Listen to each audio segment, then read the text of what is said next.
You're listening to Four Things to Know, a WCCO daily news podcast. Today is Wednesday, April 8th. I'm Johnny Connor. Thanks for listening to Four Things to Know.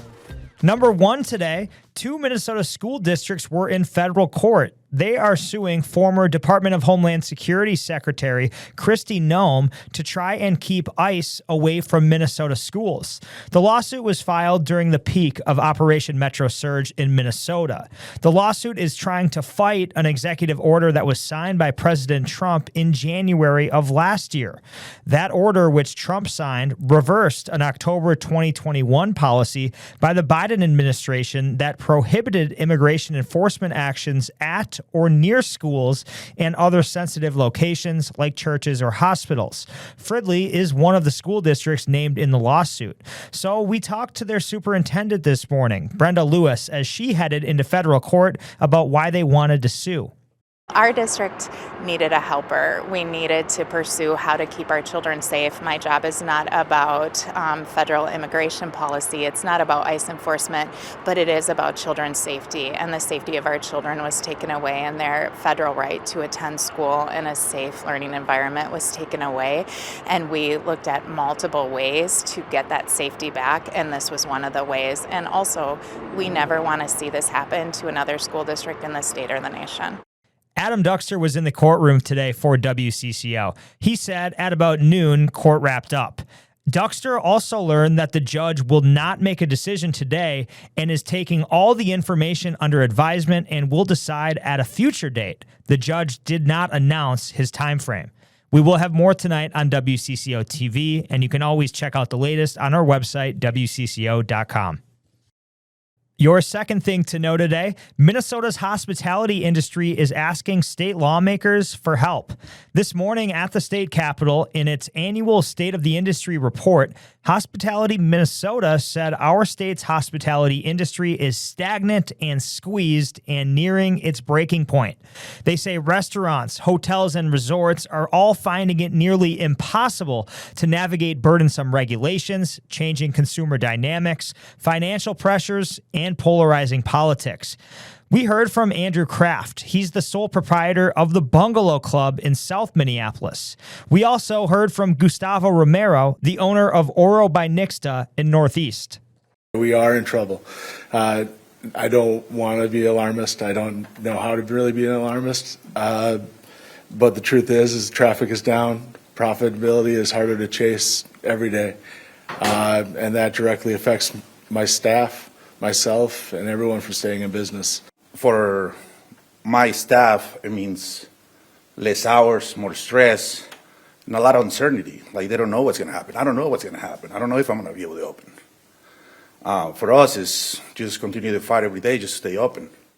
Both of them said they would also like lawmakers to consider changes having to do with tip pooling, surcharges, paid family leave, and tax relief.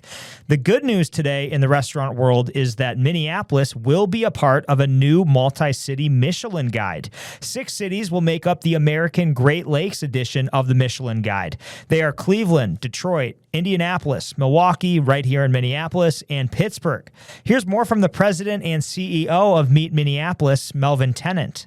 So over the coming year, we know that the Michelin Guide inspectors will be dining, and apparently they're already out there, so they're at our cities. And so for anyone who has been curious about Minneapolis or may have overlooked us in the past, this is your invitation to experience our city.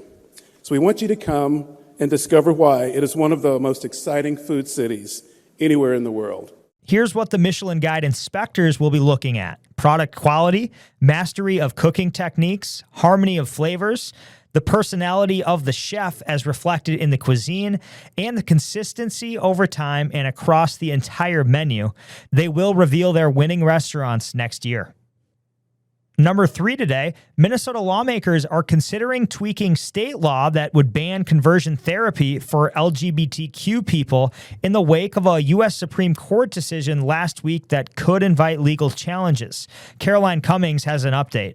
At the center of the case before the U.S. Supreme Court was a counselor who challenged Colorado's conversion therapy ban for minors, or an attempt to change a person's sexual orientation or gender identity that the American Psychological Association says is both unethical and ineffective.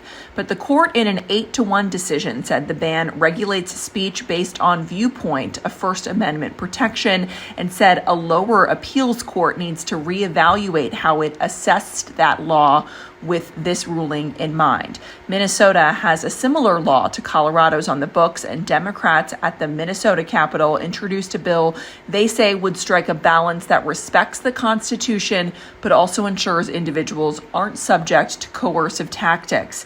DFL lawmakers also want to create a path for people to sue if they were harmed by conversion therapy practices, and also would prohibit insurance companies from covering it. Number 4 today, it's an interesting story. A man who has fought to use his private chopper in cabin country, now grounded. A judge sided with the city, ruling he cannot use his cabin as a helipad.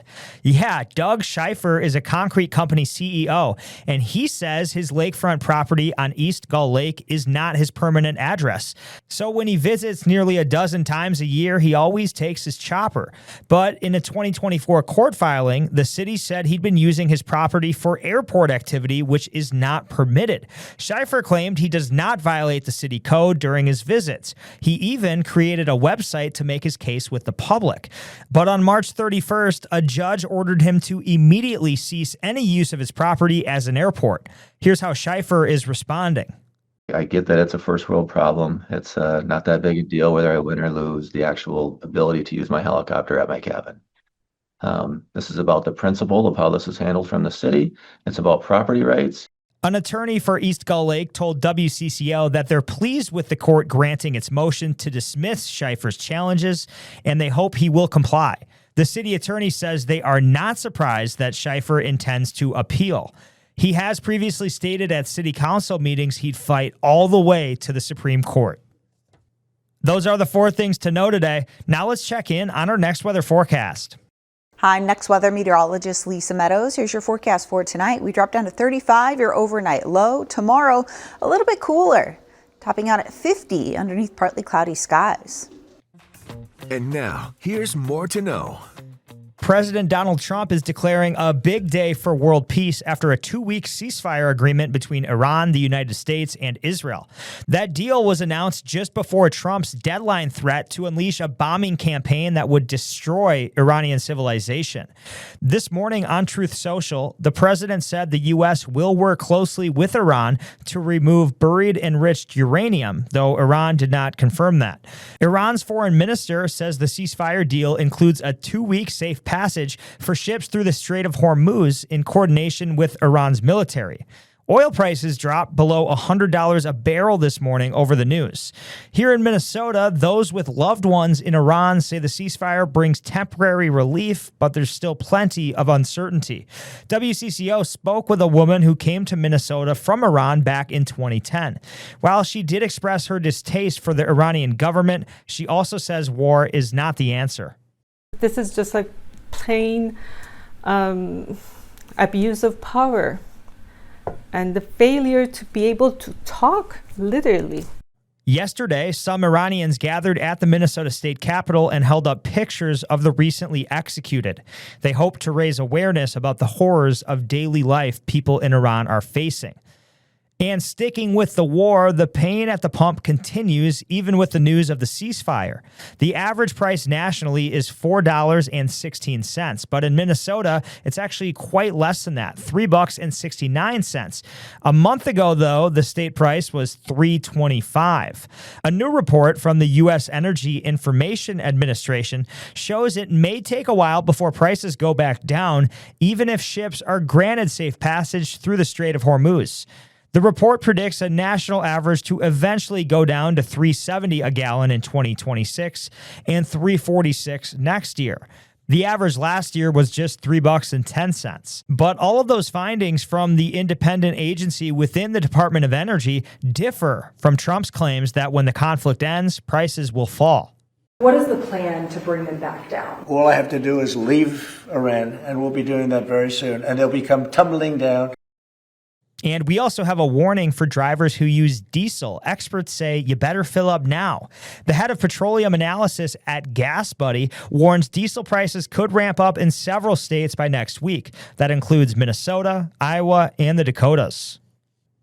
To another story we're following. After weeks without working because residents say they were afraid of ICE, many residents in Minneapolis say they are still tight on money and cannot afford to pay rent. So the city of Minneapolis has approved $3.8 million in emergency rental assistance in the wake of Operation Metro Surge. In order to access some of that money, residents need to go through several layers of vetting and oversight. Here's how it all works. Hennepin County is ultimately in charge of distributing the funds. This is based off of criteria that the county uses for other rental assistance programs. Eligible renters need to make 30% or less of the area's median income to qualify. They also need to show they were sent an eviction notice with proof that they have overdue rent payments. Right now, only the first $2 million have been approved between the city and the county. City council members hope to loosen those restrictions on the remaining $1.8 million, but that would require approval from Hennepin County officials. The money will be sent directly to landlords of the eligible renters. And sticking with the immigration crackdown, during that time, there were many families who were scared to send their kids to school. In Columbia Heights, students were given the option of e-learning from home. Yesterday, nearly 200 students returned to in-person classes at Columbia Academy. Welcome back, everybody! Welcome back!